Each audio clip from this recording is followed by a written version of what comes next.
Unforgettable stories out of Western Jamaica from the scrapbooks of Adrian Freighter. When the Brazilian Rene Simoes came to Jamaica in 1994 at the invitation of then JFF President Captain Horace Burrell and Prime Minister P.J. Patterson to launch Jamaica's historic campaign for the 1998 World Cup in France, Durrant Brown, who was then a rising star in Western Jamaica's football, was not yet on the national radar, albeit he was playing National Premier League for Wadadah Football Club. However, within 24 hours of meeting Rene Simoes by chance in the dining room at the Seacastles Hotel in Montego Bay, Brown was in the national team. At the time, the national team was staging a training camp at Seacastles. During the lunch break, Simoes and assistant coach Carl Brown walked into the dining room where Tatty was carrying out his dining room duties. On seeing Tatty, Carl Brown called him over and introduced him to Rene Simoes, telling Simoes that he was one of the exciting young talents in Jamaica's football.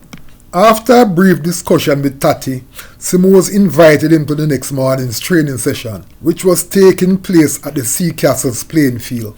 The next morning, Tatty was bright and early for the training session. After about 40 minutes playing in his favourite sweeper position, Simoes called Tatty to the sideline. Without mincing words, Simoes told him, "I want you in this team. How soon can you leave for Kingston?" Without missing a beat, Tatty told him, "Right now." Tatty headed straight for his boss's office, where he informed him of the good news. Happy for Tatty, the boss told him he was willing to give him all the time off he would need.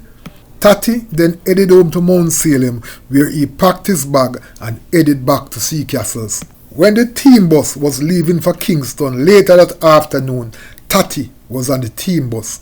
To start his career with the national team, which spanned 102 games.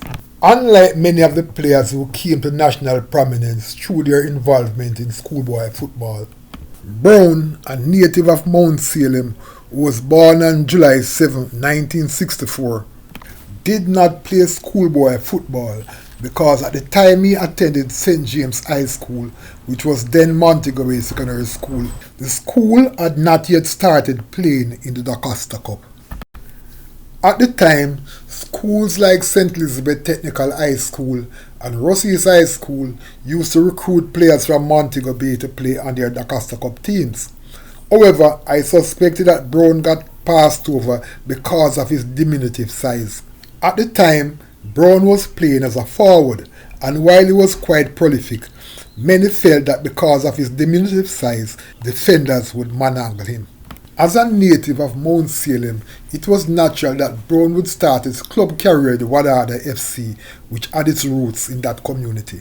At the time, Wadadah was a star-studded team with several national players, so it was not easy for Brown to get into the team right away.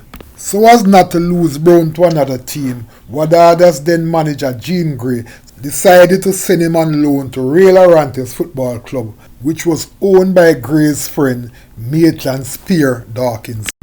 At Real Orantes, Brown joined force with Linford Lindsay, his former St. James High School schoolmate who was also a native of Mount Salem, and together they formed a lethal strike force for the Real Orantes team, scoring goals at will in the St. James Division II competition.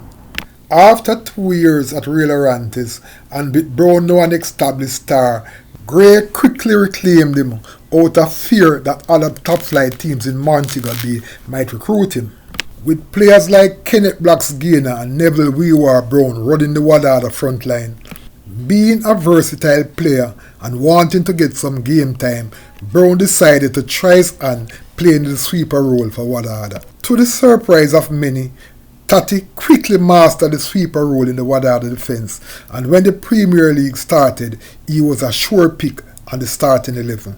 Soon, football fans across the country began comparing him to Anthony Badders Corbett because of his exceptional ball handling skills, his ability to read the game and make timely interceptions, his ability to overlap and join the attack, and his lack of fear for players who were much bigger than him in size. As the Premier League season progressed, Brown quickly became one of the standout defenders in the competition. So it was really no surprise when Carl Brown pointed him out to Rene Simoes.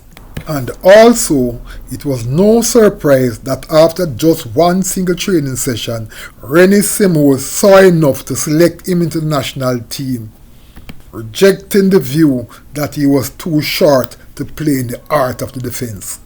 After seeing Brown against Brazil in the 1998 CONCACAF Gold Club third place playoff, matching up to players like Junior Baiano, Rivaldo, Cafu, Romario and Ronaldo, there was absolutely no doubt in my mind that little Tatty Brown from Mount Salem was a world-class player.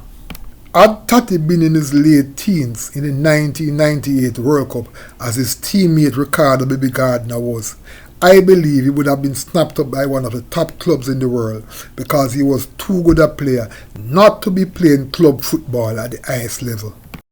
In looking back at Durrant Tatty Brown's exceptional career for club and country, with saw him winning Premier League titles at Wadadah, Shell Caribbean Cup title with Jamaica, rubbing shoulders against the world best at the CONCACAF Gold Cup tournament, and having the enviable distinction of donning the national colours on the biggest stage in the football world, the World Cup, Tatty's place in Jamaica's football history is forever secured, which makes his story one of those unforgettable stories out of Western Jamaica.